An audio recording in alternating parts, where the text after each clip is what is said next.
வரும் சட்டப்பேரவை தேர்தலுக்கான லோகோவை பாஜக வெளியிட்டுள்ளது. சென்னை கமலாலயத்தில் நடைபெற்ற நிகழ்ச்சியில் தமிழக பாஜக தலைவர் தமிழிசை சவுந்தரராஜன், தமிழக தேர்தல் பொறுப்பாளர் முரளிதர ராவ் மற்றும் மத்திய இணையமைச்சர் பொன் ராதாகிருஷ்ணன் ஆகியோர் கலந்து கொண்டு தேர்தல் லோகோவை வெளியிட்டனர்.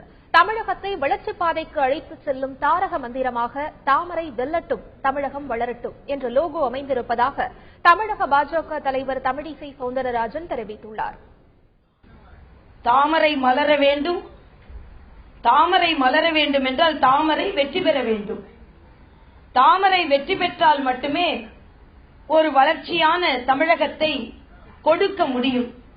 அதனால்தான் எங்களது தாரக மந்திரமாக இந்த தரணியை போற்றும் கருத்தாக, வெற்றி கருத்தாக, வெற்றி சித்திரமாக தாமரை வெல்லட்டும், தமிழகம் வளரட்டும் என்ற எங்களது தாரக மந்திரத்தை இன்று தமிழக மக்களுக்கு நாங்கள் அறிமுகம் செய்கிறோம். இது ஏதோ 2 வரி வார்த்தைகள் அல்ல. மக்களை வறுமையிலிருந்து வறியோரை மேம்படுத்துவதற்கு நாங்கள் எடுத்துக் கொண்டிருக்கும் சபதம் இன்று.